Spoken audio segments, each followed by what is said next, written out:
సంగీత సాహిత్య సమలంకృతే.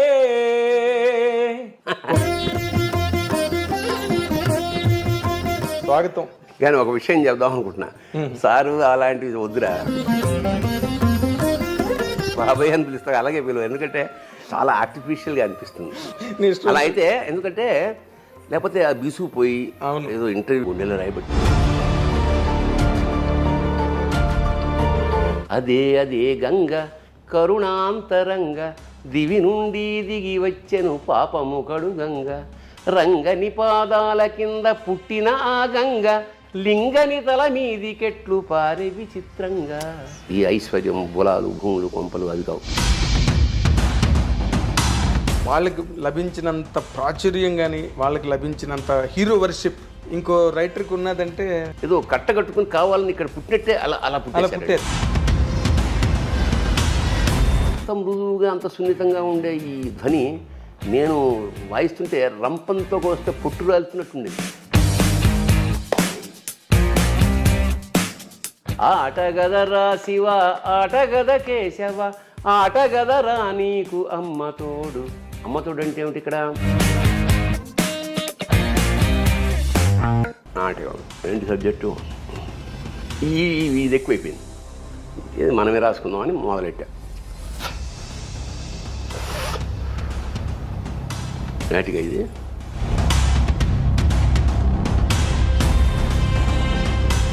అసలు థియేటర్ దద్దరిల్లం కాదు, డబ్బులు వేశారు. అవును, నాకు గుర్తు. రంగస్థలం మీద డబ్బులు వేశారు. కానీ ఇక్కడి నుంచి సినిమాల్లోకి రావడం అన్నదే విపరీతమైన ఆకలి. ఎట్లా ఇండస్ట్రీకి వెళ్ళాలి? ఇప్పటికీ మాట్లాడుకుంటారు తెలుసా, నా చెల్లికి పెళ్ళి కావాలి మళ్ళీ మళ్ళీ. అలా నీ స్వయంకృతాపరాధాల వల్ల నువ్వు కెరీర్లో మిస్ అయింది ఏదైనా ఉందా? చెప్తాలుగా లేదమ్మా, కంచంలో భోజనం పెట్టలేదు సార్, అది వెయిటింగ్ మీకోసం షాట్. ఆకలి, ఇరిటేషను. ఏమైనా ఎప్పుడు మేము 7 అంటే 7కు ఉంటాం కదా, అనకూడని మాటే అన్న. అతను హర్ట్ అయిపోయి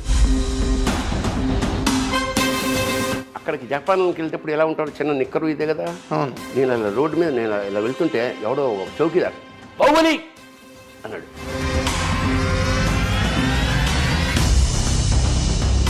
ఒక మహానుభావుడు, ఒక లెజెండ్ ని డైరెక్ట్ చేసావు.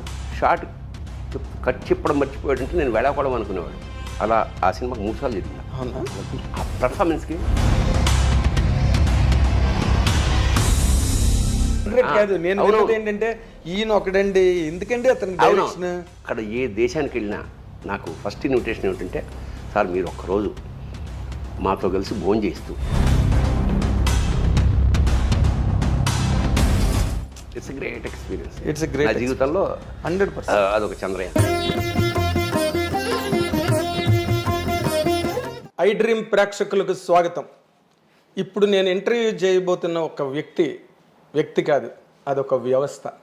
ఆ వ్యవస్థ గురించి మాటల్లో చెప్పడం కన్నా ఒక పాటలో చెప్పడం చాలా సమంజసం. సంగీత సాహిత్య సమలంకృతే. అది సంగీత సాహిత్య సమలంకృతుడు. సినిమా ఇండస్ట్రీలో ఒక నటుడుగానే కాకుండా సమాజంలో జరిగే చోటు చేసుకునే ప్రతి పరిణామం పట్ల ఒక పౌరుడిగా స్పందించే ఒక గొప్ప లక్షణం ఉన్న ఆ నటుడు మరెవరో కాదు, మీరెంతో అత్యంత ప్రీమితమంగా ప్రేమించే మన తనికెళ్ళ భరణి గారు. ఆయనతో ఇప్పుడు మనం ఇంటర్వ్యూ చేయబోతున్నాం. సార్ స్వాగతం. నమస్కారం. కానీ ఒక విషయం చెప్దాం అనుకుంటున్నా, సారు అలాంటివి వద్దురా, నువ్వు బాబాయ్ అని పిలుస్తావు, అలాగే పిలువ, ఎందుకంటే చాలా ఆర్టిఫిషియల్గా అనిపిస్తుంది. నేను కూడా అంటే ఇప్పుడు సోషల్ మీడియా ఎలా తయారైందంటే ఏం పర్లేదు, ఎందుకంటే నేనే కదా, నన్నే కదా అంటున్నది, నేనే కదా అని చేస్తాను. హాయిగా బాబాయ్ అని పిలువు, నేను ఒరే అంటాను, లేదా ఏమో నాగేంద్ర అంటాను, ఏమో వాటెవర్. అలా అయితే ఎందుకంటే లేకపోతే ఆ బీసుకుపోయి ఏదో ఇంటర్వ్యూ కోసం వద్దు. చాలా let it be very free, casual, చాలా క్యాజువల్. అయితే నేను ఇందాక ఇంట్రడక్షన్లో చెప్పినట్టుగా నీ దగ్గర ఉన్న మంచి లక్షణం నాకు బాగా నచ్చేది, ఎంతమందికో నచ్చేది. అదేంటంటే నీ సాహిత్యం కానీ లేకపోతే కథలు కానీ నాటికలు కానీ లేకపోతే ఏదైనా కూడా సమాజానికి బాగా ప్రభావితమై రాసిన రచనలే అవన్నీ కూడా. ఎన్నో కవితలు కూడా నేను చదివిన వరకు. అయితే నేను ఎప్పుడు కూడా అంటే బికాస్ నిన్ను నాకు 1983 కుర్దా రోడ్లో ఒక్కరొక్క నాటికతో నువ్వు వచ్చినప్పుడు మేము నాగులు తిరిగే కోనలో నాటికతో ఎంఆర్ కాలేజీ నుంచి వచ్చాం, విజయనగరం ఎంఆర్ కాలేజీ నుంచి పరిషత్తుకి. అప్పుడు ఫస్ట్ టైం నేను చూడడం, మేమందరం పులకించిపోయాం ఒక్కరొక్క నాటిక చూసి. డైలాగ్ లేదు కదా అక్కడ, అంటే రెండే వేషాలు. తల్లవజ్జల సుందరం, నువ్వు దాంట్లో పెద్ద నేపథ్యం ఉంది చెప్తా. సో అప్పటి నుంచి నీ ప్రయాణం, నాకు సినిమా ఇండస్ట్రీలోకి నువ్వు రావడం నాకు తెలుసు. కోడంబాకం బ్రిడ్జ్ దగ్గర కంచుకోవచ్చిన స్క్రిప్ట్ పట్టుకుని నిలబడ్డాం. నేను అడిగాను, సెటిల్ అయ్యావు బాబాయ్ అంటే, సెటిల్మెంట్ ఎవడికుందిరా, రామోజీరావుకి మాత్రం ఉందా సెటిల్మెంట్ అన్న నాతో. అలాగా నీ మలుపు ప్రతిదీ నేను ప్రత్యక్షంగా చూశాను. అండ్ పండించుకున్నావు కెరీర్ని. ఎలాగంటే ఊరికే నటుడుగా 4 వేషాలు వేసుకోవడం, 4 రాళ్ళు వెనక్కి వేసుకోవడం కాకుండా దాంతోపాటు ఈ సాహిత్యాన్ని కూడా నీ జీవితాన్ని ఒరుసుకుంటూ ఆ సాహిత్యం కూడా ప్రయాణం చేసింది. నువ్వు రాసిన నాటకాలే కాదు, ఆటగద రాసేవా కానీ, పరికిణి కానీ, నక్షత్ర దర్శనం కానీ, ఇవన్నీ అంటే నీ పేరున ఈ ప్రపంచంలో చిరస్థాయిగా ఉండిపోయే వర్క్స్ అవన్నీ కూడా. అసలు వాటన్నిటికీ బేసిక్ ప్రేరణ, ఎందుకంటే నువ్వు నటుడుగా బిజీగానే ఉన్నావు. బేసిక్గా మాది పండిత కుటుంబం, వంశంలోనే కొంచెం సరస్వతి కటాక్షం ఉంది. ఎందుకంటే మా ప్రపితామహులు జంట కవులు, తిరుపతి వెంకట కవుల్లో ఒకరైన దివాకాల తిరుపతి శాస్త్రి గారు మా ప్రపితామహులు. అంచేత కొంచెం ఇంగువ కట్టాం గుడ్డకి, అలా ఉంది. అలాగే నా పైవాడు, మేము 7 అన్నదమ్ములు. నా పైవాడు Suribabu Tanikella, is no more. వాడు అపారమైన మంచి సాహిత్యం, ఇంగ్లీషు తెలుగు సాహిత్యాలు. ఓకే, అంటే ఇంగ్లీష్ ఇలా పుస్తకం పట్టుకుని తెలుగులో ఈ కథని తెలుగులో డబ్బింగ్ చెప్పేసేవాడు అనమాట, తెలుగులో రాసుకునేలా అట్లాంటి వాడు.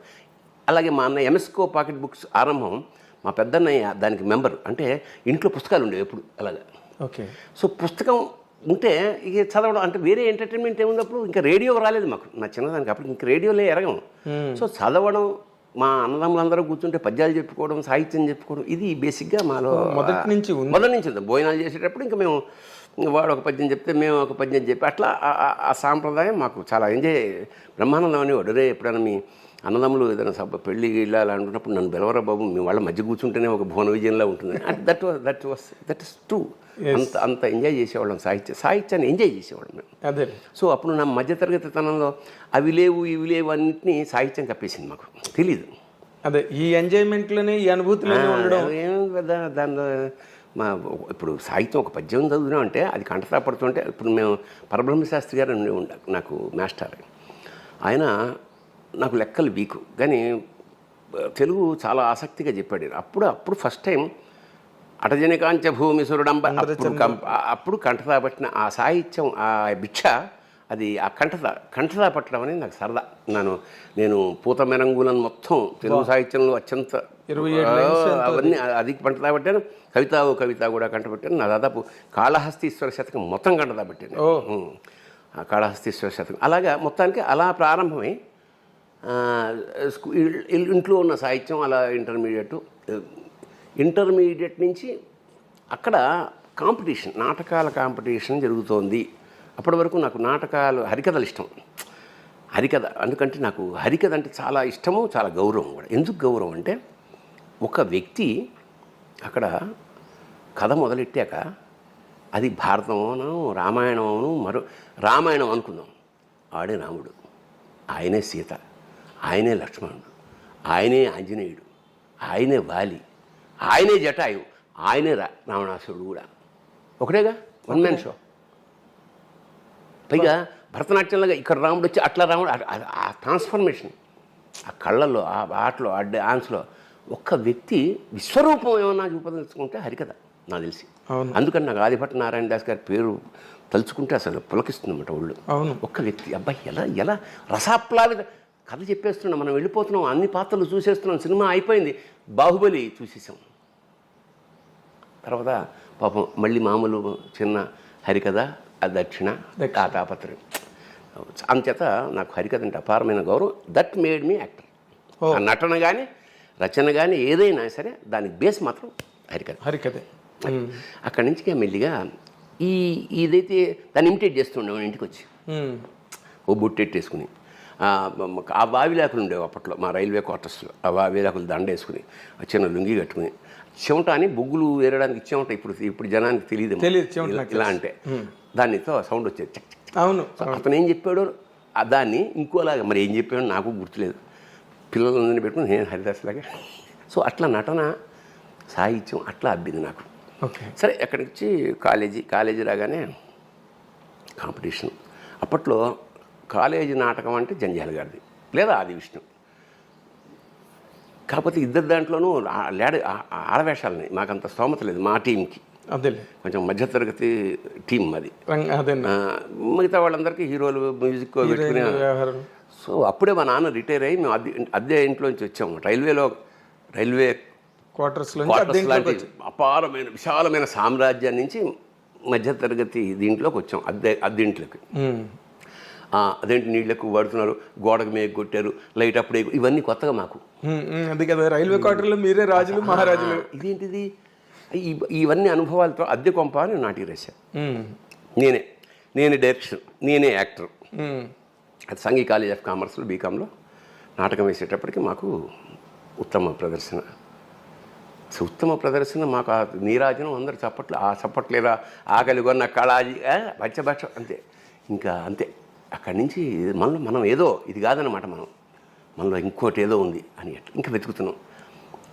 ఇంకా మనం అక్కడికే ఫస్ట్ టైం ఇంకా అందరం ఎవరైతే నాటకం వేసామో అందరం కూర్చుని నవీన కళామందిర్ అని ఒకటి స్టార్ట్ చేసి దీన్ని చీఫ్ గెస్ట్ అవని పిలుద్దాం అంటే ఆ పక్కనే దగ్గరలో రాళ్లపల్లి వెంకట ఆర్వి నరసింహారావు గారు అని ఉండేవారు. ఆయన మా గురువుగారు రాళ్లపల్లి వెంకట నరసింహారావు గారు.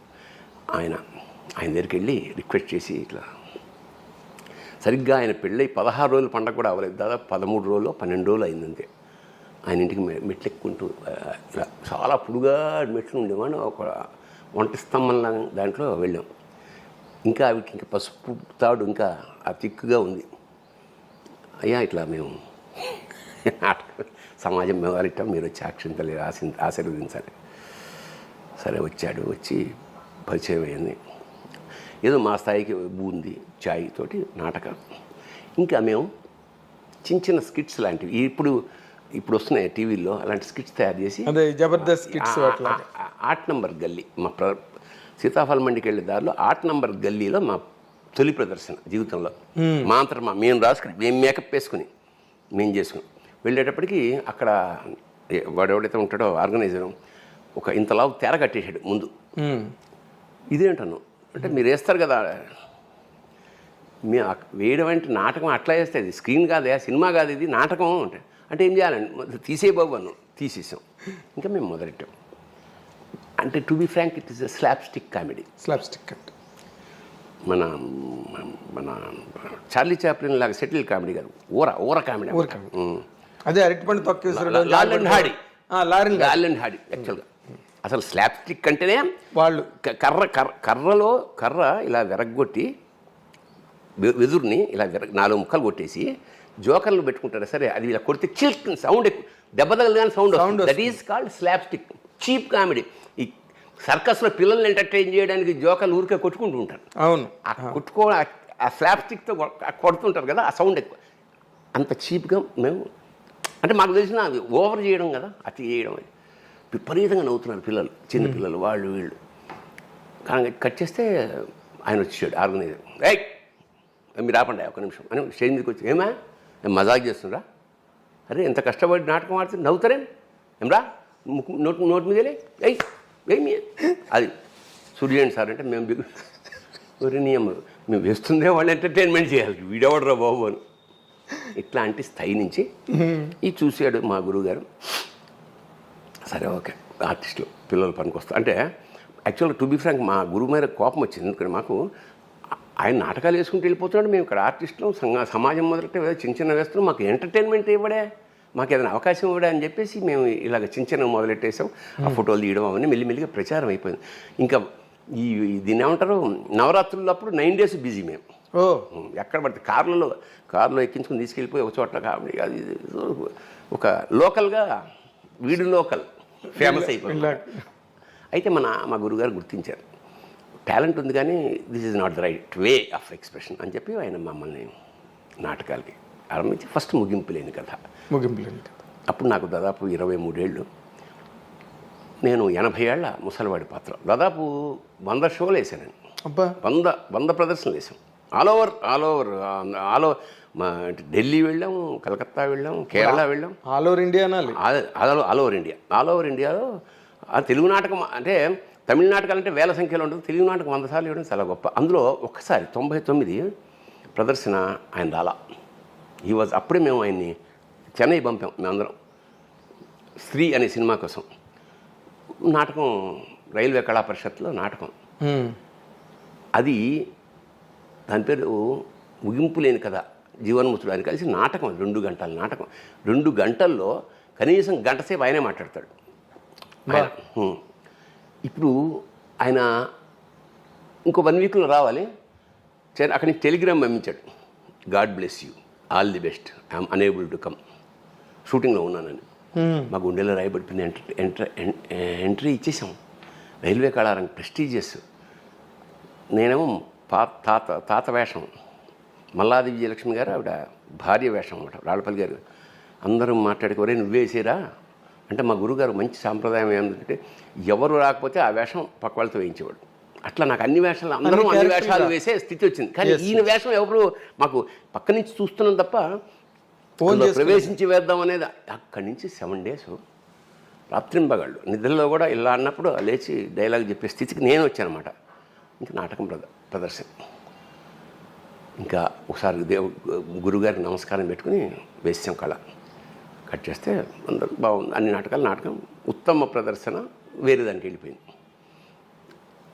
అంటే రాళ్ళపల్లి గారి స్టాండర్డ్ లేదుగా మరి టీంలో. ఉత్తమ నటుడు తనికేళ్ల భరణి ఆయన వేషం నేనేసి, తర్వాత అది ఆ కప్పు ఏదైతే ఇచ్చారో తీసుకెళ్ళి ఆయన పాదాల ముందు పెట్టి, సార్ ఇది మా గురుదక్షిణ అండి, ఎంతకన్నా మేము చెప్పాం అట్లా. అయితే ఇప్పుడు చిన్న పాయింట్, ఇందాకలా నువ్వు చెప్తున్న దాంట్లో నాకు హరికథ నీకంత ప్రభావితం చేసి నిన్ను అంత ఇష్టపడే ఆ హరికథ నువ్వు ఇన్ని రాసావు, నాటకాలు రాసావు, కవితలు రాసావు, ఇన్ని రాసావు, ఆటకథ రాసావు, ఒక హరికథ ఎందుకు రాయలేదు బాబాయ్ నువ్వు? అంటే ఒకటి హరికథ రాయడానికి రెండో ఏంటంటే వాడికి నేను అది వేయగలిగిన కెపాసిటీ మనం వేయలేము. సంగీత సాహిత్య సమలంకృతం అంటే హరికథ, ఎందుకంటే వాడు డ్యాన్స్ చేయాలి. ఒకటి కాదు, వాడు సమస్త కళారూపాల సమాహారం. వాడు డ్యాన్స్ రావాలి, చిడతలు కొట్టాలి, కరెక్ట్గా టైంకి ఎక్స్ప్రెషన్స్ ఇవ్వాలి, ఈ సంగీతంతో బ్యాలెన్స్ అవ్వాలి. ఇన్ని ఎవరికి అవుతుంది? అదే అంటున్నా. అంచేత అది అసాధ్యం. పైగా నేను రాశాను, ఎవరు వేస్తారు? నేనే వేయాలి. మనకు అన్ని విజయాలు రావే. హరికథ నువ్వు నటించకపోయినా బట్ నీకున్న ఆ స్వారస్యం అంటారే, నేను అదే నాకు అర్థమైంది. హరికథ రాయడానికి నాటకం ఎందుకు రాస్తాం? ఎవడన్నా వేయాలని. పాట ఎందుకు రాస్తాం? పాట ఎప్పుడు పూర్తవుతుంది? ఎవడన్నా పాడినట్టు. అంతే కదా, రాసి ఉపయోగం ఉంది. అట్లాగా దేన్ని. అయితే నేను హరికథ రాయలేదు, కానీ దాని మీద ఇష్టంతో శృంగార గంగావతరం ఒక గేయ కావ్యం రాశా. అంటే ఆ పట్టు అదే గంగ కరుణాంతరంగ దివి నుండి దిగి వచ్చెను పాపము కడుగంగ రంగని పాదాల కింద పుట్టిన ఆ గంగ లింగని తల మీది కెట్లు పారే విచిత్రంగా. ఇలా గకార ప్రస్తావం మొత్తం శృంగార గంగావతరణ మొత్తం రాశాను. ఓకే. అట్లాగా అది రాయకపోయినా ఇలాగా. బట్ ఇప్పుడు నువ్వు ఎలాగైతే ఆటకథ రాసేవా, రాయడం నువ్వు పాడడం వల్ల ఎక్కువ పాపులర్ అయింది. అది రాయడం కన్నా కూడా. అంటే దానికి ఒక నేపథ్యం ఉంది. ఏమిటంటే నేను బేసిక్గా కవిని, కవిత్వం నాకు చాలా ఇష్టం. నేను ప్రబంధ కావ్యాలు, ఇప్పుడు మా నాన్నగారు చిన్నప్పుడు పెద్ద పండితుడు కాకపోయినా మా ఇంట్లో కుమార సంభవం, మేఘ సందేశం ఇవన్నీ ఉండేవి. మా నాన్న చాలా రాగయుక్తంగా అస్తుత్తర స్వాందిసి దేవతాత్మాం హిమాలయో నామనగాధిరాజ పూర్వాపరౌ వారి నిదీక వాహ్య స్థిత పృథివ్యా ఇవమానదండం ఇలా పాడుతున్నప్పుడు అది మేము చాలా బాగుంది అనిపించి వింటూ అలాగా ఆ కావ్యం చదివేవాడు అన్నమాట. కశ్చిత్ కాంత విరహ గురుణా స్వాధికారా ప్రమత్వ శాపేనాస్తంగమిత మహిమ వర్షభోగ్యేన భర్తృ యక్షశ్చక్రే జనకతనయ స్నానపుణ్యోదకేషు స్నిగ్ధఛాయా తరుషి వసతిం రామగిర్యాష్. అసలు కాళిదాస్ ఎందుకు గొప్పవాడు అనేది అప్పుడు మాకు చిన్నప్పుడే మేఘ సందేశం అనేది విరహానికి సంబంధించిన అవును కావ్యం. ఆ ఫస్ట్ శ్లోకంలోనే ఏం చెప్పేస్తారంటే అది రామగిరి. ఇక్కడ జనకతనయ స్నానపు ఆ నీళ్ళు ఎలాంటివంటే జనకతనయ అయిన సీత స్నానం చేయడం వల్ల పుణ్య నదీ జలాలు అవి. సో సీతకి రాముడికి లింకు పెట్టి ఇది విరహానికి సంబంధించిన కథ అని ఫస్ట్ శ్లోకంలోనే కాళిదాస్ చెప్పేస్తాడు. అట్లా మా జీవితాల్లోకి కాళిదాసు. నేను ఎప్పుడూ గర్వించే విషయం ఏంటంటే మన సంపద అదే. ఈ పుస్తకాలే నా సంపద. ఈ ఐశ్వర్యం, బులాలు, భూములు, కొంపలు అవి కావు. ఎందుకంటే ఏ క్షణమైనా ఆ శ్లోకం చదువుకుంటే మనకు వచ్చే ఆనందం వేరే, అది వేరే మానసిక ఆనందం. అందుకనే సంగీత సాహిత్యాలు ఒక రాక్షస ప్రవృత్తి, అంటే ఒక మృగమే కదా. మనిషి అంటే మృగమే కదా. ఆ మృగి నుంచి మెల్లిగా మార్చాలంటే వాడు ఇదర్ సంగీతము, సాహిత్యము, లలిత కళలో వాటిని సూట్ చేసి వాడిని మనిషిగా మారుస్తాయి. ఒక కవి హత్యలు చేస్తాడు అంటే అది దరిద్రంగా ఉంటుంది. చేయనా ఒక వీణ వాయించేవాడు పిస్టల్తో కాల్చి ఊహించలేం మనం. సో ఎందుకు సున్నితత్వం ఎంటర్ అయిపోతుంది. అందుకని లలిత కళల వల్లనే లేదా సాహిత్యం వల్లనే ప్రపంచం ప్రశాంతంగా ఉంటుంది, ఆనందంగా ఉంటుంది. సాయంత్రాలు ఇంకొక వేరే లోకాలు సృష్టించుకోగలుగుతాం. That is the very purpose of music, literature and music. ఇప్పుడు నార్మల్గా అంటే నువ్వు చెప్పిన దాంట్లోని నువ్వు ఫాలో అయ్యే మెథడాలజీలో ఈ సమాజాన్ని బాగా ఇన్ఫ్లుయెన్స్ చేసిన కవులు ఆ తరంలో ఉంటే తర్వాత తరంలో ఒక వేమన గారు కానీ, ఒక గురజాడ గారు కానీ, తర్వాత శ్రీశ్రీ కానీ, వాళ్ళకి లభించినంత ప్రాచుర్యం కానీ, వాళ్ళకి లభించినంత హీరో వర్షిప్ ఇంకో రైటర్కి ఉన్నదంటే దురదృష్టం. తమాషా చూసా, ఈ ఇప్పుడు నువ్వు చెప్పిన పేర్లన్నీ ఒక పీరియడ్ వాళ్ళే వీళ్ళందరూ. శ్రీశ్రీ, కృష్ణశాస్త్రి, చలం, వీళ్ళందరూ ఏదో కట్టగట్టుకుని కావాలని ఇక్కడ పుట్టినట్టే అలా పుట్టారు. ఆ తర్వాత మళ్ళీ అంత గొప్పగా అనేది ఇక ఎక్కడ గురజాడ నాటకం అంటే గురజాడ దగ్గర అయిపోతుంది. అదే అప్పుడు కాళిదాసు నాటకం అంటే గురజాడ పోవడం పోయిట్రీ శిష్య దగ్గర అయిపోతుంది. ఆ తర్వాత ఎంతమంది ఉన్నా కూడా అది ఆశ్చర్యం. ఎందుకంటే వాళ్ళ చిత్తశుద్ధి, నేను అనుకోవడం వాళ్ళ నిజాయితీ.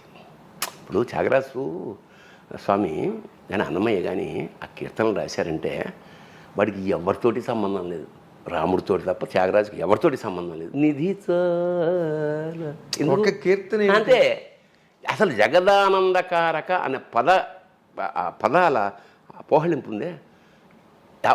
జగత్తు మనకు తెలుసు, ఆనందం తెలుసు, కారకుడు తెలుసు. అది కలిపిన వాడు మూడు జగదానందకారక. ఒక్క వాక్యంలో మొత్తం వ్యక్తిత్వం, అంటే దేవుడి వ్యక్తిత్వం, వీడి ఆర్ద్రత అంత ఏక వాక్యంలో చెప్పి అనుభూతి. ఏకవాక్య, దాన్ని ఏమంటారు, ఏకవాక్య సంబోధనం, ఏకవాక్య మహాకావ్యం. ఏకవాక్య మహాకావ్యం. అన్నమయ్యుడు ఇంత మాత్రమున ఎవ్వరుదలచిన అంత మాత్రమే నీవు. అసలు నాకు అప్పుడు అనిపిస్తుంది, అంటే మనకు నమ్మకం నీకు కొండంది ఉంటే ఆడు కొండంది ఉంటాడు. అవును, నీకు ఇంత నాకు అంతే ఉంటుంది. పొద్దున్న నుండి సాయంత్రం లేదనుకో, నువ్వే అంత బిజీ అయితే వాడు ఇంకా బిజీ. సో సాహిత్యంతో కానీ ఆయన మాట, అన్నమయ్య గారు రాసిన మాట నాకు ఒకటి ఎంత ఇష్టం అంటే, ప్రియుడికి రాసిన పత్రిక కాదు కదా అని. ఈ కన్నీళ్ళు, ఈ కళ్ళ చూపులు గుచ్చేసి ఆ నెత్తురుతో రాశాట. అసలు ఎంత పోయిటిక్ సెన్స్ దాంట్లోని. ఊరికే భక్తి అది నీకు మామూలు, నీకు ఊరికే కమలాకు చచూచు గంగు అది అసలు సుప్రభాతం ఎంత పోయిటిక్గా ఉంటుంది. అంటే డెప్త్ మనం సర్ఫేషియల్గా, దురదృష్టవశాత్తు ఈ జనరేషన్ సర్ఫేస్ పైన ఉంటే చాలు, పై మెరుగు వ్యవహారం. అందువల్ల కానీ చిన్నప్పుడు మేము చాలా, ఇప్పుడు అమర కోసం చదువుకున్నాం, మేము కావ్యాలు చదువుకున్నాం. ఒక్కొక్క వాక్యం చదువుతుంటే ఆగిపోయేవాళ్ళం. అవునా, ఏమిటి ఈ కల్పన, ఏమిటి ఈ ఎంత గొప్ప ఈ సాహిత్యం. సో అదంతా మాకు బ్యాంకులో వేసుకున్నామని, అందుకనే కావాల్సినప్పుడు తీసుకుని వాడుకోగలుగుతున్నాం. అవును చాసో గారు, నువ్వు చెప్పిన మాట, నీ ఏజీ, నీ ప్రయాణం, నీ ప్రారంభం అవన్నీ చూస్తే చాసో గారు వాయులేను అన్న కథ రాశాడు. అయ్యో అయ్యో కదా అందులో సెంటెన్స్ రాశాడు, సంగీతం సాహిత్యం కనుక పిల్లలకి నేర్పగలిగితే అది వాళ్ళ యావజ్జీవ ఆనంద హేతు అవుతుందని. సెంటెన్స్ మర్చిపోను నేను. దీన్ని విజువల్గా చెప్తా. నేను చిన్నప్పటి నుంచి మాది రైల్వే క్వార్టర్స్ కాబట్టి ఎదురుగుండా మలయాళీసు, గుజరాతీసు, తమిళియన్సు, ముస్లిం, క్రిస్టియన్, ఒక మినీ ఇండియా అది. ఎదురుగుండా మలయాళీస్ ఫ్రెండ్స్ ఉండేవాళ్ళు. ఎక్కువ మలయాళ సినిమాలు, కళాత్మక సినిమా, చండా, చెమ్మీన్ అలాంటి సినిమాలు నాకు చాలా చిన్నప్పుడు 10వ క్లాస్లో ఉన్నప్పుడే అవి చూసేసా. అందువల్ల ఆ ప్రయాణం చూడు తమాషాగా. కమర్షియల్ సినిమాలు చేస్తున్నా కూడా నా మనసంతా ఆర్ట్ ఫిల్మ్స్ పట్లే ఉంటుంది. అదే మిథునం వైపు ప్రయాణం చేసావు నువ్వు. దిస్ ఈజ్ అది బ్యూటీ అనమాట.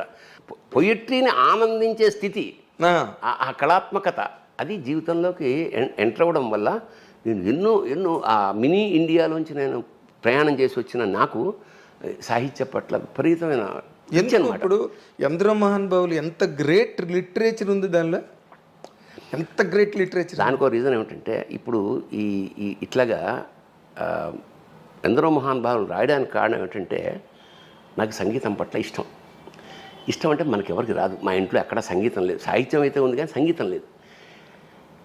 సరిగ్గా నా ఇంటర్మీడియట్ ఆ ప్రాంతాల్లో గరిమెళ్ళ నరసింహారావు గారు, ఎస్ జానకి గారు బావగారు, వాళ్ళ అక్క సీతాఫలమండిలో ఉండేది.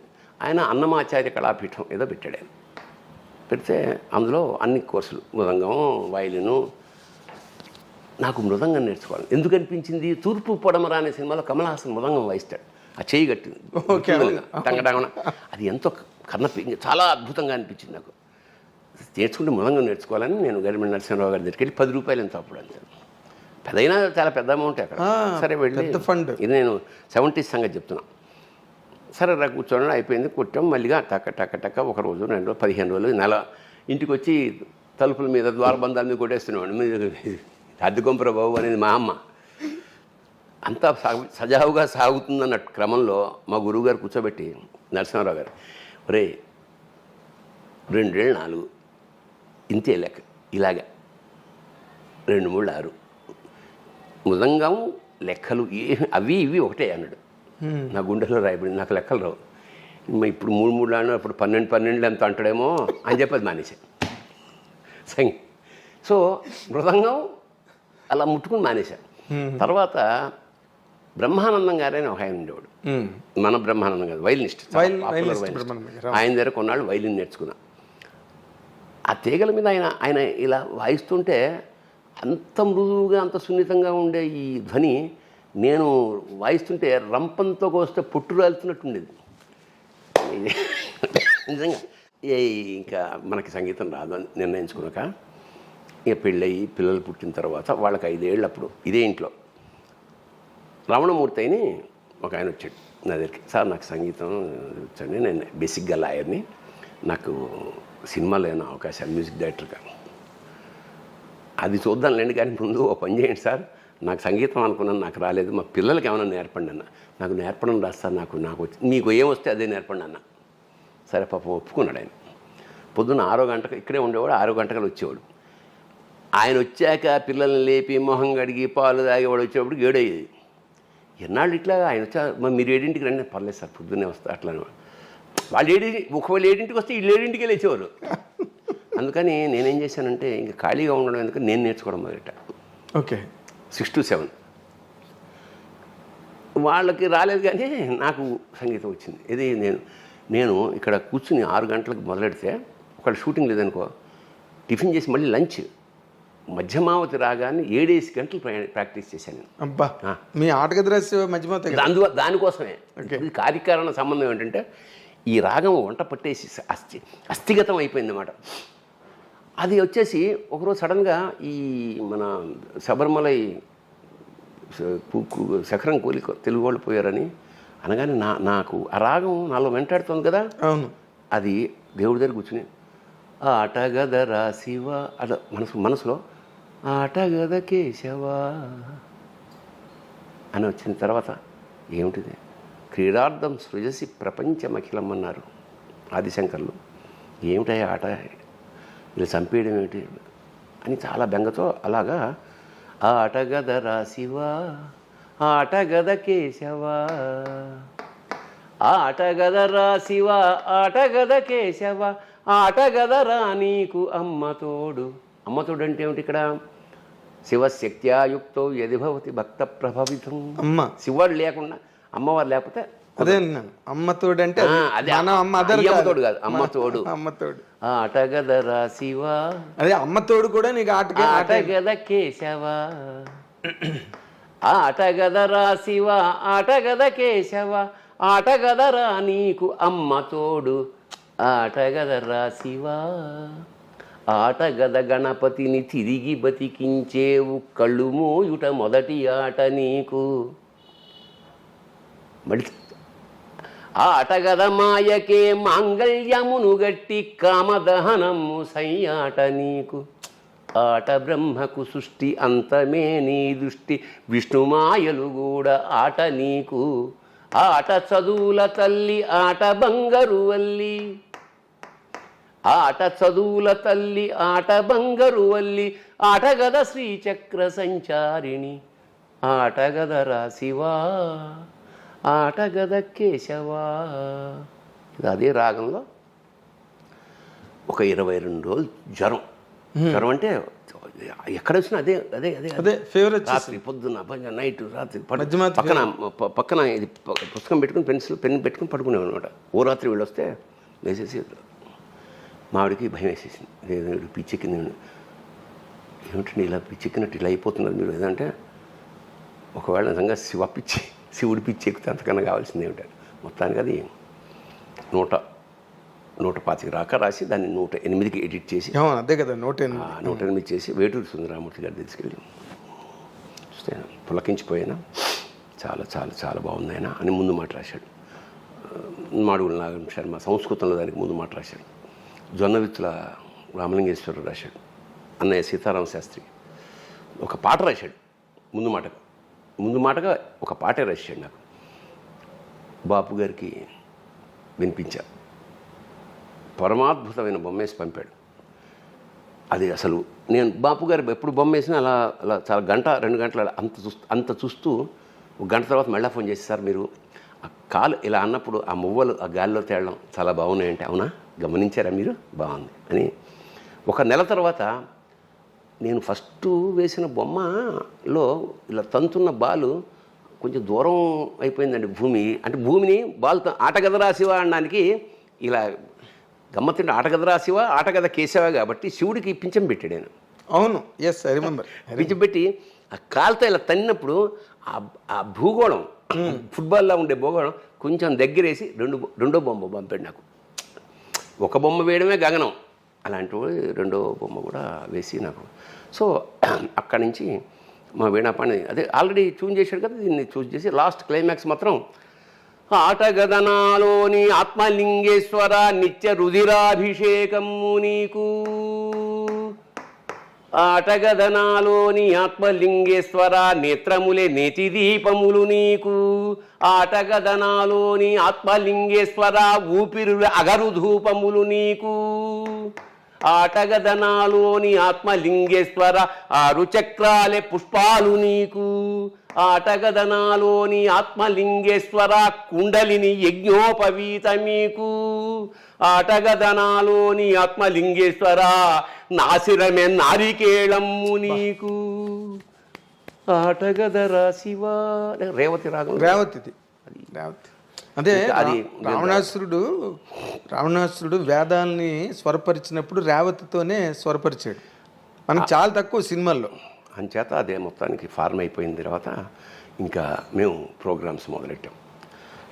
అతనే మాకు వీణాపాణి గారే హార్మోనియం, అవును, వఠ్యం వేణు మృదంగం, మా డాక్టర్ చేబిఎం శ్రీనివాసరావు తంబూర. మీరు సాహిత్యంతో మీ ప్రయాణం, సాహిత్యంలో మీ ప్రవేశం ఎలా ప్రభావితం అయ్యారని చెప్పావు బాబాయ్. అసలు నాటక రంగం వైపుకి ప్రయాణం ఎలా జరిగింది, దాన్ని మిమ్మల్ని ప్రభావితం చేసిన పాయింట్స్ ఏంటి? అదే అవసరార్థం అద్దెకొంప రాశాను, అది అయిపోయింది. గురుగారితో నాటకాలు. అవసరార్థం అంటే అద్దెకొంప అని మన కాలేజీలో నాటకాలు రాయమన్నారు. నాటకాల పోటీ కోసం రాశావు. అప్పుడు అయితే జంజాల్ది లేదా ఆది విష్ణు లేదా అతిల్ కృష్ణ. నాకు అక్కడ దాకా లేదు. అవును, ఇక్కడ వాళ్ళు కదా. అవును. ఇంకా ఏముందిలే మా ఎక్స్పీరియన్స్తో నేను రాసేసాను. అది ఉత్తమ. తర్వాత అదే రాళ్లపల్లి గారి పరిచయం. అదే అక్కడి నుంచి అయిన తర్వాత రాళ్లపల్లి గారు సినిమాకి రంగానికి వెళ్ళిపోయాక మా పరిస్థితి ఏమిటి?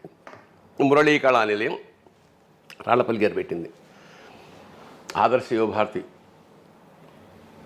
మన నంబూరు వీరన్నాథ్, దేశరాజ హనుమంతరావు, వీళ్ళందరూ ఉత్తమ ప్రదర్శనలు తీసుకుంటుంటే మా రవీంద్ర భారతి మెట్ల మీద కూర్చుని ఏడ్చేవాళ్ళం. మా గురువు గారు వెళ్ళిపోయాడు, రాసేవాళ్ళు లేడు. అప్పుడు గంటి బాబ్జీ అని నా ఫ్రెండ్, వాడని నువ్వేదా అయిరా ఇదొకటి ఎమర్జెన్సీ. మేము వేరే రచయితల దగ్గరికి వెళ్ళాం. నాటకం ఏంటి సబ్జెక్టు, ఇది ఎక్కువైపోయింది, ఇది మనమే రాసుకుందామని మొదలెట్టా. ఎమర్జెన్సీ ఒక సెటైర్, పొలిటికల్స్. నాకు పెద్ద పాలిటిక్స్ నచ్చలేదు, అయినా పొలిటికల్ సెటైర్. గార్ధభాండం టైటిల్, అంటే గాడిద గుడ్డు. సోషలిజం ఇక్కడ గాడిద గుడ్డు లాంటిది అని ఒక రాజు, ఒక మంత్రి, ఇట్లా దేశ రాజకీయ వ్యవస్థని రాజుల మీద ఆపాదించి నాటిక రాశాక మరి ఎవరు డైరెక్ట్ చేస్తుంది దీన్ని? తల్లావజల సుందరం నా ఫ్రెండు. నేను అమృతవాళ్ళలో పనిచేసా ఉన్నప్పుడు క్రిస్టియన్ కమ్యూనికేషన్ సెంటర్. అవును, ఇక్కడే మన మోండ దగ్గర కదా. అవును, మనోహర్ టాకీస్ పక్కన. మనోహర్ టాకీస్ పక్కన. అవును. వచ్చాడు సాయంత్రం. అతను ఆల్రెడీ పాపులర్ రంగస్థల దర్శకుడు. తల్లావజల. అవును.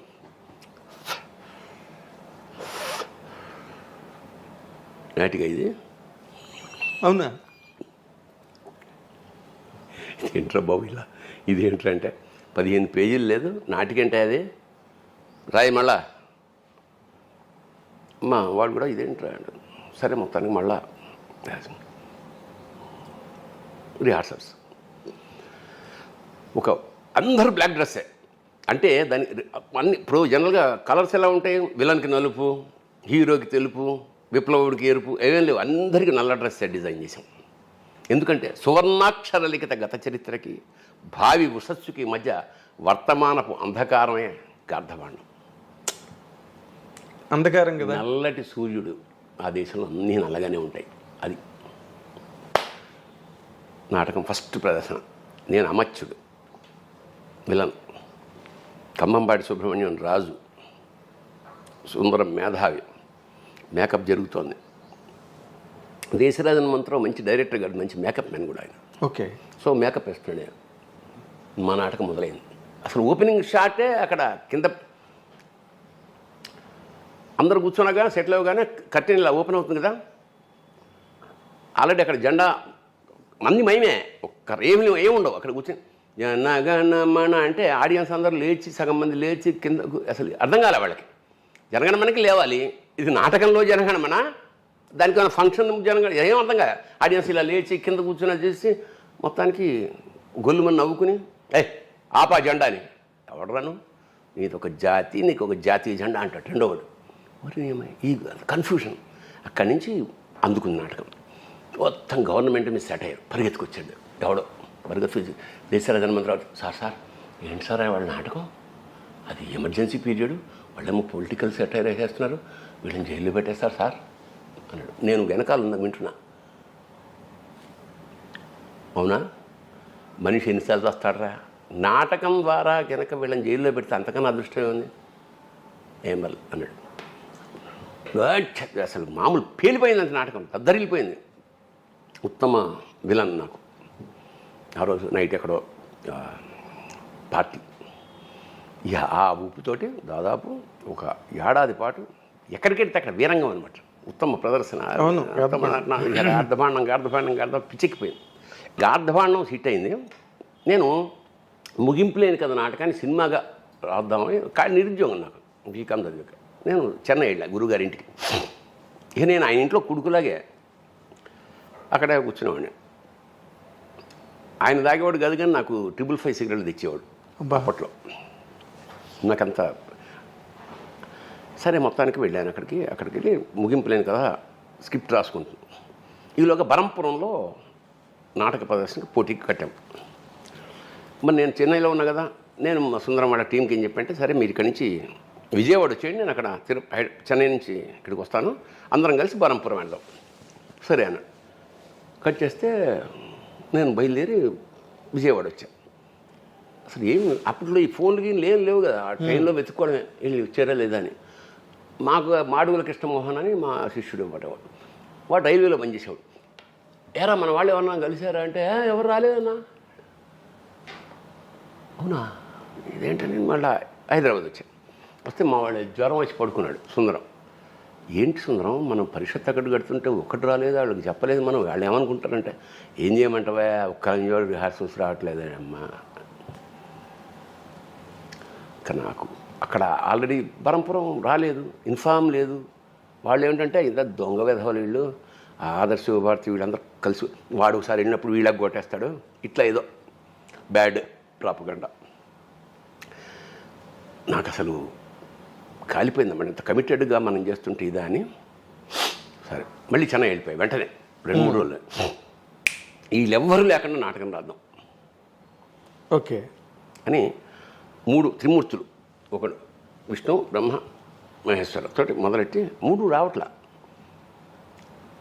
కట్ చేసి 2 వేషాలతో చేద్దాం, యోగి జోగి మొదలెట్టి మొత్తానికి 2 వేషాలతో ఏంటే అన్నాడు. రివైజ్ రాసేసి తయారు చేశాను, నేను సుందరం, అంతే, ఇంకెవరు లేడు ఆర్టిస్ట్. అంటే ఇంక తక్కువలతో బెడద లేకుండా అసలు ఎవరు ఉండకూడదు, డైరెక్టరు రైటరు ఇద్దరం ఆర్టిస్టులు. అదే మరి లలిత కళా సమితి రైల్వేస్ ఫస్ట్ ప్రదర్శన, ఉత్తమ experimental play, best experimental play first. సరే ఏదో గుర్తింపు. నెక్స్ట్ చిలకలూరిపేట తెలుగుదేశం కళా పరిషత్ ఫస్ట్ ఇయర్ ఎన్టీఆర్ పేరు మీద సెకండ్ ప్రొడక్షన్. అక్కడి నుంచి మేము నెక్స్ట్ జిఎస్ఆర్ మూర్తి కళా పరిషత్ విజయవాడ రావాలి. నేను ఆలోచిస్తున్నా ఏమిటిది ఇట్లాగా, ఫస్ట్ టైం ఇది వచ్చింది, 2 సెకండ్ వచ్చింది, ఫస్ట్ రావాలంటే ఏం చేయాలి. అందులో సెంటర్లో వైట్ స్క్రీన్ ఉంటుంది, వెనకాల ఇటు కాషాయం స్క్రీన్ ఉంటుంది, ఇటు గ్రీన్ స్క్రీన్ ఉంటుంది, సెంటర్లో స్కల్ ఉంటుంది అశోక్ చక్ర ప్లేస్లో. సింబాలిక్గా ఇండియాలో జరుగుతున్న దానికి ఒక గ్రాడ్యుయేట్ టోపీ ఉంటుంది, శిథిలమైపోయిన మేధస్సుకి చిహ్నంగా, అంత సింబాలిక్ వే. మేమే తండ్రి కొడుకు, ఆఫీసరు, గుమాస్తా, విప్లవకారుడు, రాజకీయ నాయకుడు, ఇట్లా అన్నీ 2 వేషాలు మేము వేస్తాం కదా, 2 వేషాలు. భార్యాభర్త వేషం కూడా ఉంది అందులో. వెనక్కి వెళ్తాం. వెనక్కి వెళ్ళినప్పుడు వెనక్కి వెళ్ళి ఒక 1 2 3 4 శోభనం అయిపోయింది, గర్భంతో వచ్చేస్తాం. అట్లా శోభనం ఎలా చూపించాలి అనేది నాకు ఒక ఐడియా వచ్చింది. ఏం చేసాం, ఇప్పుడు ఇక్కడ స్క్రీన్ ఉంటుంది, అంటే నేను ఐ షో ఇట్ పర్ఫార్మెన్సు. ఒక్క నిమిషం, ఇది స్క్రీన్, ఇది స్క్రీన్ అన్నప్పుడు దీని వెనకాల ఇటు వచ్చేసాక అబ్బాయి నేను ఇలా బయలుదేరా, నా చెయ్యి, అమ్మాయి ఇలా బయలుదేరి ఇలా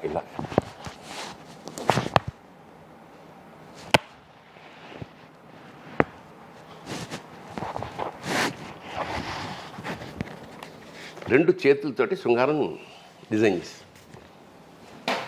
చెప్పా, ఇట్లా ఉంటుంది.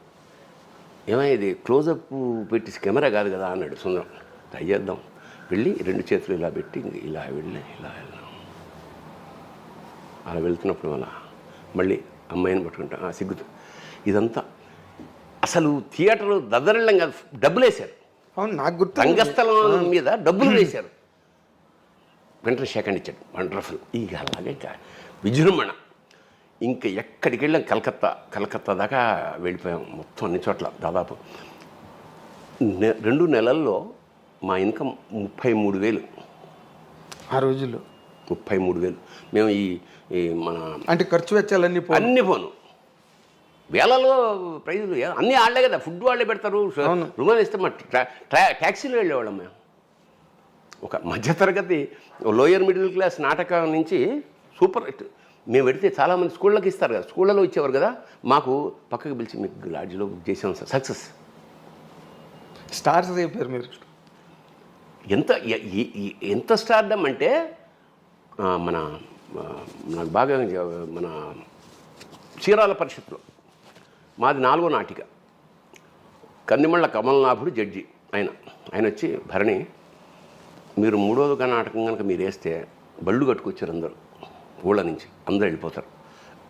మీది 6వ నాటిక, పొద్దున్న 4ంటికి వస్తుంది మీకు మనీ, నా రూమ్లో పడుకోండి అంటే మేము వెళ్ళి 3:30 లేచి స్నానాలు చేసి ఫ్రెష్గా 4:30కి ఎక్కి 5:30 దాకా ఉత్తమ ప్రదర్శన. కలకత్తా మేము వెళ్ళాం. కలకత్తా తెలుగు ఆంధ్ర మహాసభ లాస్ట్ అది అయ్యాక మేము రావాలి. జలగ నాటకం, ఫక్తు కమ్యూనిస్టు ఎర్ర రంగు నాటకం, మొత్తం రెడ్ లైట్లతో అసలు బీభత్సంగా ఆడిస్తున్నారు. జనం ఉత్కంఠ, తప్పట్లో ఏళ్ళు. మేము డల్ అయిపోయాం. మనీ అమ్మ ఇదేంట్రా బాబు, మొత్తం ఏళ్ళు అసలు. మా నాటకం ఆ నాటకం తర్వాత ఇంకో నాటకం, ఆ తర్వాత మా నాటకం లాస్ట్ది. మేము అందుకని పైగా మాకు గడ్డం లాల్చలేదు, జీరో మేకప్ ఏం లేదు. సరే నాటకం అయిపోయింది. డైరెక్టర్ బయటకు వచ్చాడు. మొత్తం జనం మూగిపోతున్నారు వాడి చుట్టూ. సార్ ఏంటి సార్ ఇది, ఏంటి సార్ అంటే బెట్టోను జాయబ్ సేనా అని నృత్యరత్నావళి మిక్స్ చేశాను అని అంటున్నాడు. అప్పుడు నేను పీజీ డిప్లొమా చదువుతున్నాను. మాకు తెలుసు ఏమిటో బెట్రోల్ భట్ ఎవరో, ఎలినేషన్ థియరీ ఏమిటో.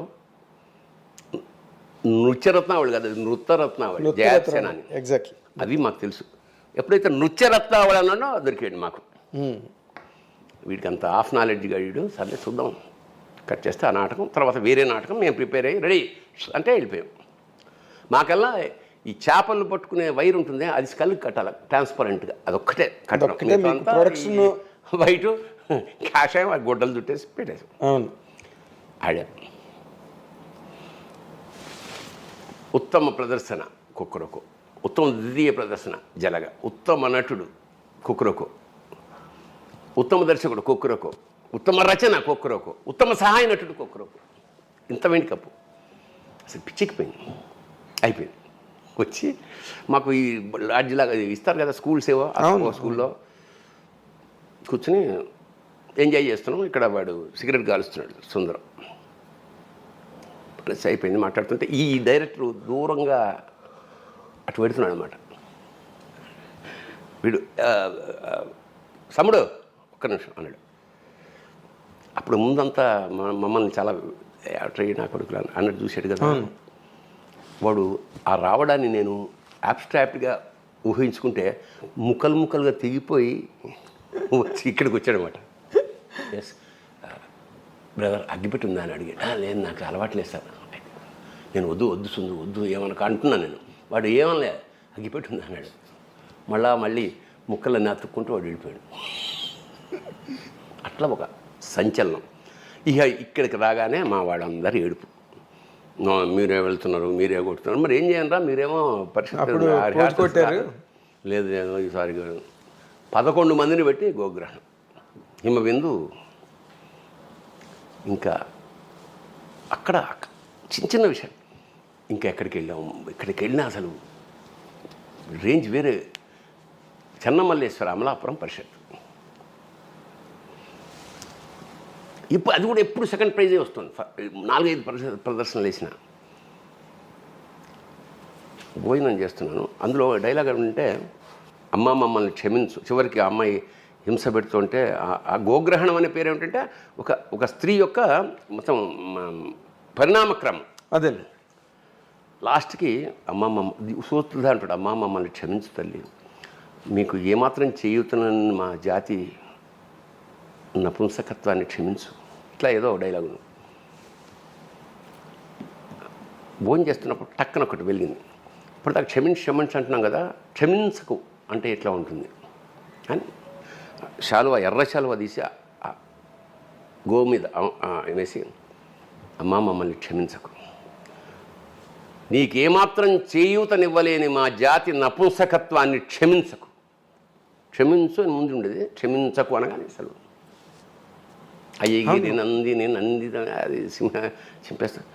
ఉత్తమ ప్రదర్శన, ఉత్తమ నటి. అది హిమబిందు. హింబింద్. ఎందుకంటే అప్పటికి వైజాగ్ విజయలక్ష్మి నాటకాల వరకు సావిత్రి. అవును, రైనింగ్ సుప్రీం ఒకటే. అసలు ఆవిడ వస్తే మిగతా వాళ్ళందరూ డైలాగ్ కూడా అంత అద్భుతంగా చెప్తున్నాడు. విజయలక్ష్మి మీద ఉత్తమ ప్రదర్శన హిమబిందు బెస్ట్ యాక్ట్రెస్. అసలు దానికి జ్వరం ఏడుపులు 104 వచ్చేసింది ఇంకా ఆ ప్రైజ్ అందుకున్నాక. అంటే అసలు చంద్రయాన్ అంతే. అదే ఆ రంగంలో ఉన్న వాళ్ళకి ఆ వాల్యూ తెలుస్తుంది. విజయలక్ష్మి మీద కొట్టేశారు అనేటప్పటికి ఇది అవుట్. అట్లా ఒక ఒక ఒక సామ్రాజ్యం. ఎక్స్పెరిమెంటల్ థియేటర్లో మీరు ఆ రోజున పేపర్లోనే మీ గురించి రాస్తున్నారు. ఇప్పుడు అంటే ఇప్పుడులాగా మనకి టెలివిజన్ మీడియా గట్రా ఆ రోజు లేవు కాబట్టి సరిపోయింది. కానీ ఇక్కడి నుంచి సినిమాల్లోకి రావడం అన్నదే బేసిక్గా. నేను రాసిన చల్చల్గుర్రం కామెడీ నాటకం చూసి ఓ ప్రొడ్యూసర్ దామరాజు హనుమంతరావు గారు నన్ను కంచుగా వచ్చిన సినిమాకి తీసుకెళ్ళాడు. ఆ టైంలోనే మనం కోడంబంగ బ్రిడ్జ్ దగ్గర ఒకసారి కలిసాం. సరే, ఇంత చేస్తే కంచుగా వచ్చామంటే ఎంటర్ ది డ్రాగన్. ఈ ఎంటర్ ది డైలాగ్ ఇలా ఉంటాయి సార్, కొట్టుకోవడమే కదా అన్న. లేదండి సంవత్సరం అది నాకు పైగా నచ్చలా.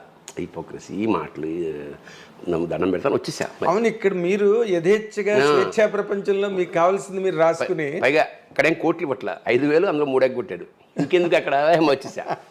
మళ్ళా నేను పట్నం పిల్ల పల్లెటూరు చిన్నవాడు మౌళి గారి సినిమా మళ్ళీ వెళ్ళా. మళ్ళా వచ్చేసా. మళ్ళీ వెళ్ళినప్పుడు వంశీ గారిని పరిచయం చేశాడు రాళ్ళపల్లి గారు. అక్కడ ఎట్లా అంటే ఆయన ఇక్కడ ప్రసాద్ ల్యాబ్ వాళ్ళ ఇంటి పక్కన శాలిగ్రామంలో ఉంటే మా ప్రసాద్ ల్యాబ్కి వెళ్ళి ఇలా కిటికీ ఓపెన్ చేస్తే చిన్న మూవీలో అని ఉండేవి కదా అప్పట్లో. అవును, గోపమ్మ చేతిలో గోరు ముద్ద వస్తుంది చూసాం. బయటకు వచ్చి టీ తాగుతూ మా శిష్యుడు వంశీ రైటర్ అలాగా అని మాట్లాడాక, ఏమంటే నెక్స్ట్ సినిమాకి నేను దీనికి నెక్స్ట్ సినిమా ఒకటి అనుకుంటున్నా, అందులో కొన్ని సీన్లు మీరు రాసి అని కథ చెప్పాడు. ఇట్లా ఉంటుంది, కామెడీగా రాయాలి మీరు, నేను ఇక్కడే ఉంటాను 1 వీక్ వరకు, మీరు ఎప్పుడైనా రావచ్చు అని చెప్పి పంపించాడు. మనకి విపరీతమైన ఆకలి. ఎట్లా ఇండస్ట్రీకి వెళ్ళాలి, ఊరికి ఆషామాషిగా రాలేదు కదా, మనకి ఇంకేం రావిదే. అంతే, పొద్దున 11 గంటలకు వెళ్ళిన నేను సాయంత్రం కల్లా 7 సీన్లు రాసి తీసుకొచ్చేసాడు. ఆయన టైంకి బయటకు వచ్చే టైంకి నేను రెడీగా ఉన్నాను. ఏమన్నా డౌట్స్ అన్నాడు. లేదు సార్ రాసేసారా అప్పుడే అయితే విపరీతంగా నవ్వాడు. నాకు దొరికేశాడు రైటర్, నెక్స్ట్ సినిమా మీరే అన్నాడు. అది లేడీస్ టైలర్. ఇంకా వెనక్కి చూసుకోలేదు. లేడీస్ టైలర్ తర్వాత మళ్ళీ మీ ట్రావెల్ వంశీ కనకమహాలక్ష్మి రికార్డింగ్. కనకమహాలక్ష్మి అని ఒక 6 సినిమాలు. లాయర్ సుహాసిని. అవును, అంటే మీరు లింగబాబు లవ్ స్టోరీ అదే మన స్రవంతి రవికిషోర్. అవును, ఇప్పుడు మన చెట్టు కింద ప్లేటర్లో పాత సామాన్లు కొంటాం. కరెక్ట్. ఆయన వంశీ మీరు లేడీస్ టైలర్ మళ్ళీ తీయాలనుకున్నారు ఏదో అప్పుడు విన్నాం కదా. ఫ్యాషన్ డిజైనర్ అనుకున్నాం. అది అయిపోలేదు. స్క్రిప్ట్ అయితే రాశాను కానీ అది వర్కౌట్ అవ్వాల. ఓకే, అదే అక్కడి నుంచి నాకు పినిశెట్టి రవిరాజా, కోనసీమ కుర్రాడు, శివ మేజర్ బ్రేక్ త్రూ ఏమో మీకు కదా. నాకు లేడీస్ టైలర్ తోటే బిజీ అయిపోయాను. ఇది నీకు ఒక స్థాయి పెంచేసింది సినిమా. అదే లేడీస్ టైలర్ స్థాయి పెంచేసింది. శివతో మీరు బాగా బిజీ అయ్యారా? రెమ్యునరేషన్లు పెరిగినాయా? బాగుంది. శివతో ఒక ప్రత్యేకమైన గుర్తు వచ్చింది. యమలీల సినిమాతోటి ఇంకా కట్ చేస్తే 26 సినిమాలు చేసావు ఏడాదిలో. అబ్బా, అంటే మానవాతీతం అనుకో. పొద్దున్న సాయంత్రం నిద్రపోతే చాలే అనుకునేవాళ్ళు. అలాంటి స్థితి యమలీల కృష్ణారెడ్డి గారి. ఇంకా పరమ దుర్మార్గమైన పేరు ఈవి సత్యనారాయణ గారిది, కృష్ణారెడ్డి బ్రహ్మాండమైన వేషాలు అన్నమాట. ఇక్కడ అసలు ఐ ఎంజాయిడ్ ద క్యారెక్టరైజేషన్స్ విపరీతంగా. యమలీల ఓ ఏడాది పాటు ఊపేసింది. డిసైడ్ చేస్తా, అవును నాకు బిల్లి చెల్లి దానికి గల్లీలో పెళ్ళి అలా ప్రవాహం. దాన్ని ఇప్పటికీ మాట్లాడుకుంటారు తెలుసా, నా చెల్లికి పెళ్ళి కావాలి మళ్ళీ అలా.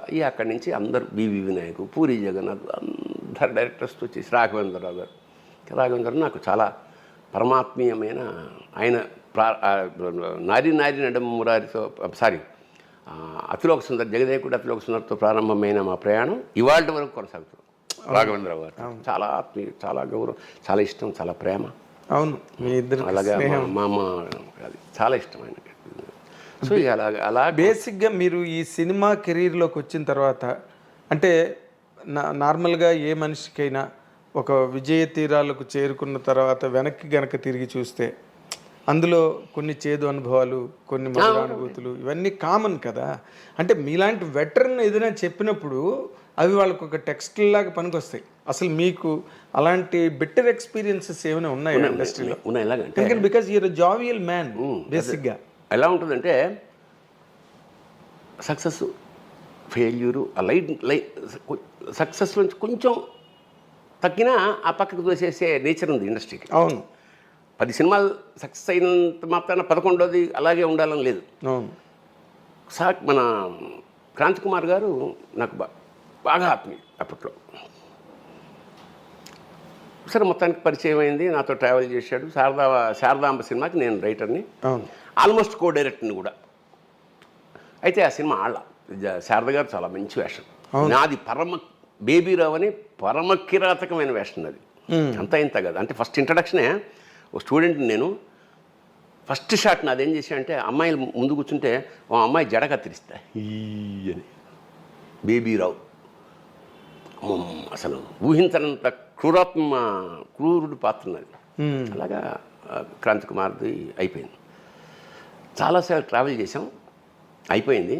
నేనేవో సినిమాలు రాసుకుంటున్నా, ఆయన తీయట్లేదు. సడన్గా ఒక సినిమా అనౌన్స్ చేశాడు. అనౌన్స్ చేసి కథ అంతా డిస్కస్ చేశాడు నాతోటే. నాది మెయిన్ విలన్. ఆ తర్వాత 2-3 నెలలు గ్యాప్ వచ్చింది. నేను హైదరాబాద్కి వచ్చా, అన్నపూర్ణ స్టూడియోలో ఓపెనింగ్. నేను మామూలుగా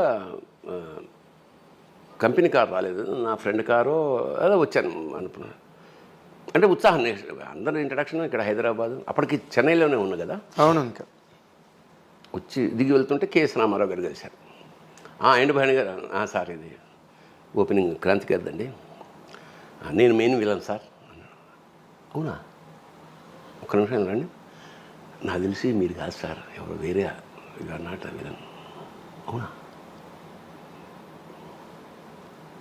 ఇంకా నేను అక్కడికి వెళ్ళాలా వద్దా నాకు అర్థమైపోయింది. అక్కడ నెక్స్ట్ ప్రెస్ మీట్ ఉంటుంది కదా, అవును, అది ఎట్లా అవాయిడ్ చేయాలి. వెళ్ళి క్రాంతి గారిని కూడా కలవకుండా నమస్కారం పెట్టుకోవచ్చు.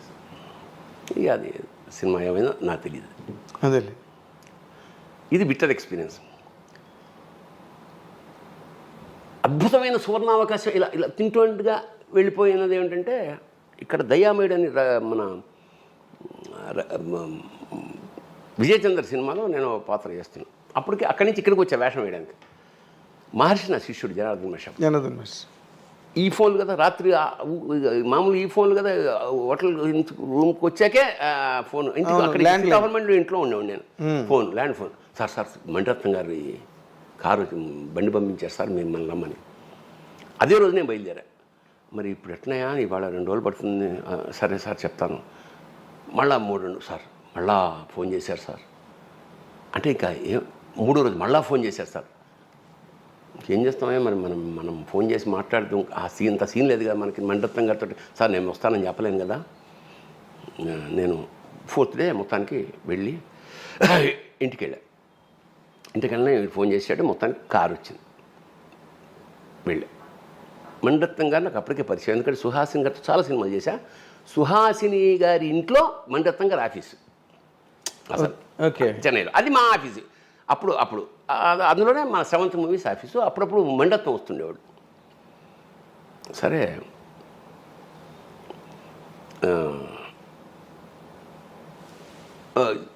వచ్చింది కదా, ఆఫీస్కి పిలిచారు. వెళ్ళాను. సార్ అంతా కథ చెప్పాడు. దాని పేరు ఏంటి, మన శివాజీ సినిమా, మన రజనీకాంత్ సినిమా దళపతి. సరే వాంగ సార్, ఫోటోస్ టపా టపా టపా. సంతోష్ శివన్ ఫోటోలు తీశాడు. తీసి కథ చెప్పాడు, ఫోటోలు తీసేశారు. వచ్చాడు, కూర్చోమన్నాడు, టీ చెప్పాడు. మిస్టర్ భరణి,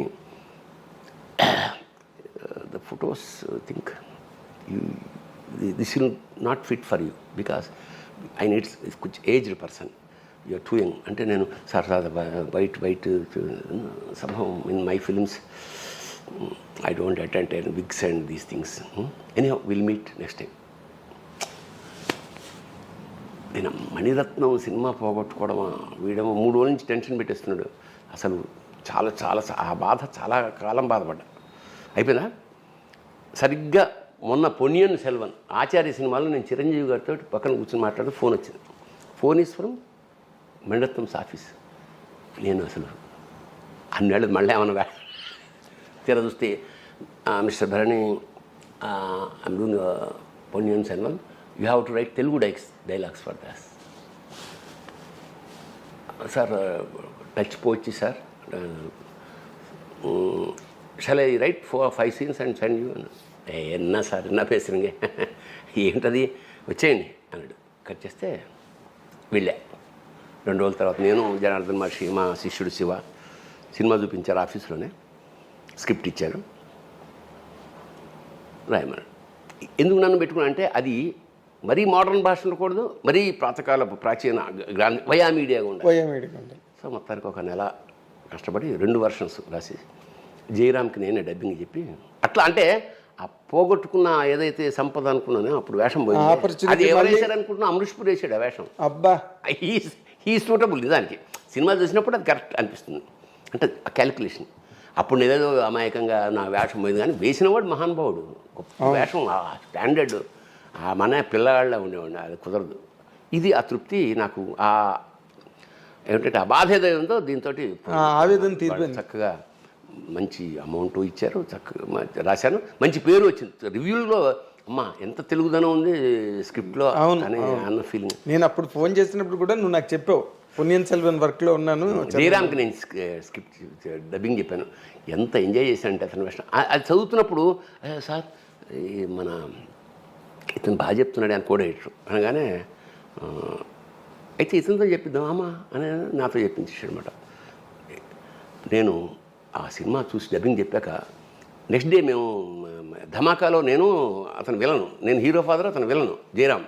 అసలు రూపురేఖ విలాసం అన్నీ మారిపోయింది. గడ్డం టఫ్గా ఉన్నాడు, అందులో లూజ్ బాడీ, ఒక వైష్ణవ బ్రాహ్మడి వేషం, ఇక్కడేమో విలను.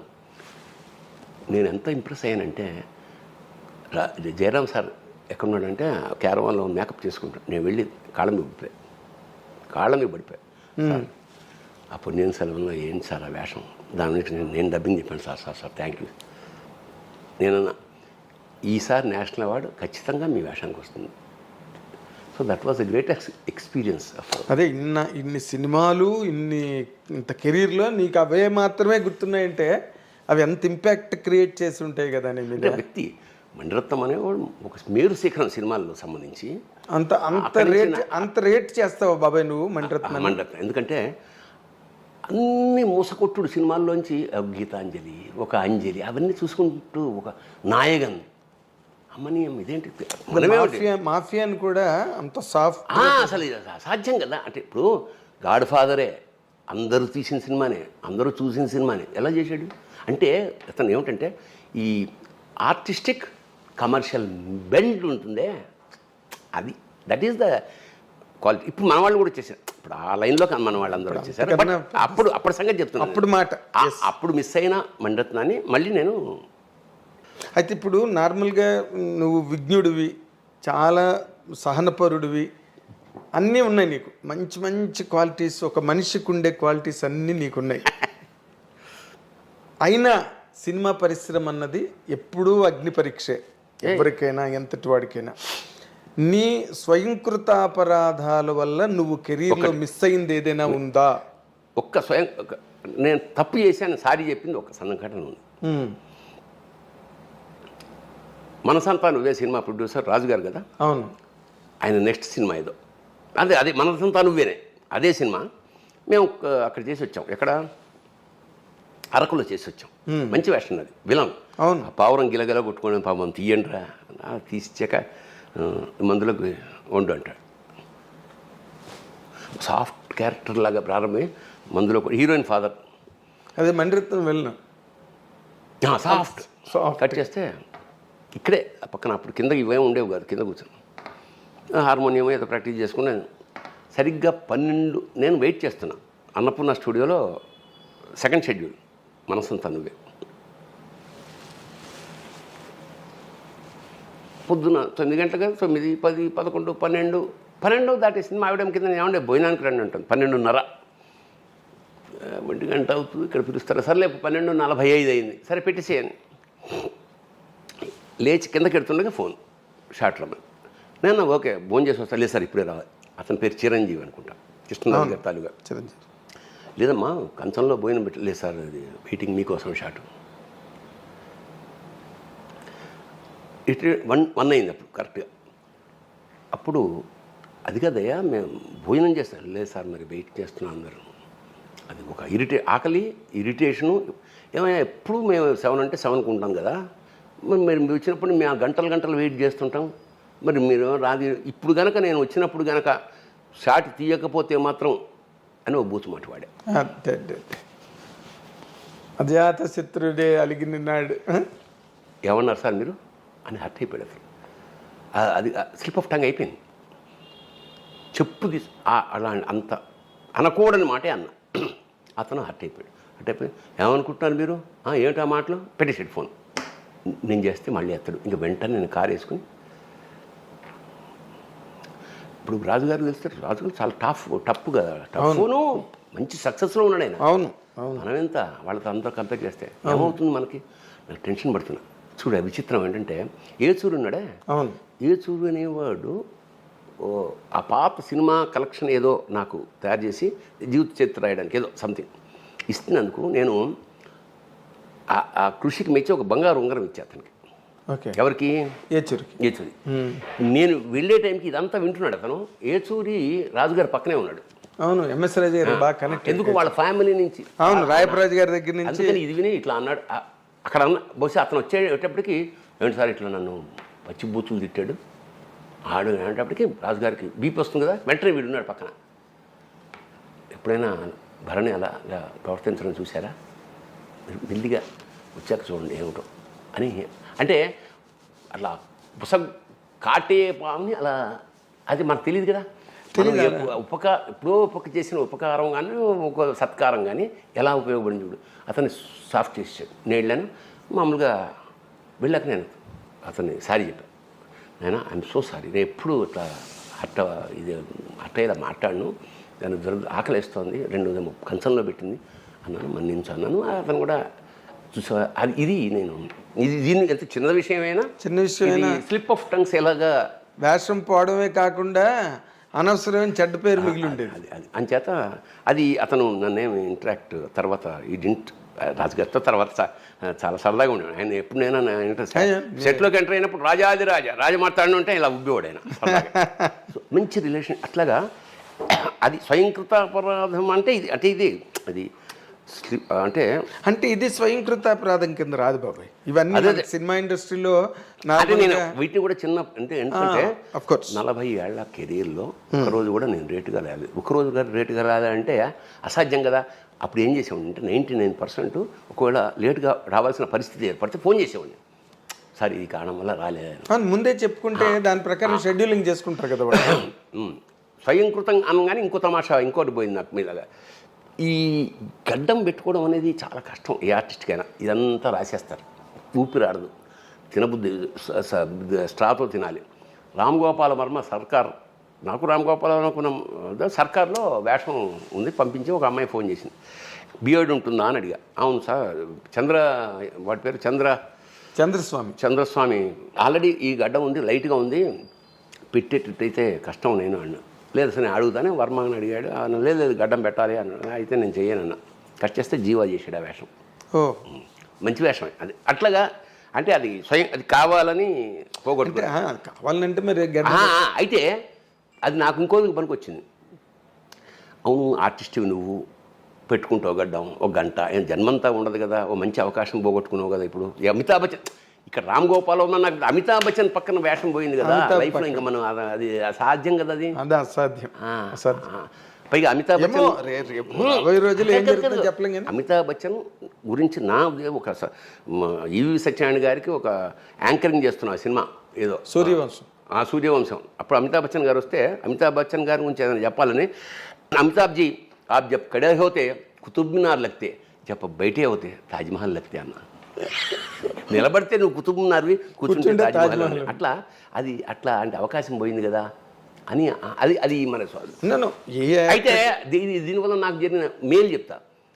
లేదు మనం వేషం వేయాల్సిందే గడ్డమైనా సరే అని నిర్ణయించుకుని కట్ చేస్తే బాహుబలిలో మళ్ళీ వేషం వచ్చింది. సేమ్ వెళ్ళా కేరళ, అప్పుడు ఇలాగే పెంచుకుని వెళ్ళా. నా ఉద్దేశం అంటే ఇది చూసి చాలా అంటే జనరల్గా ఏం వేషమో తెలియదుగా వెళ్ళాను. గడ్డం ఉండాలండి అన్నాడు రాజమౌళి. చూసి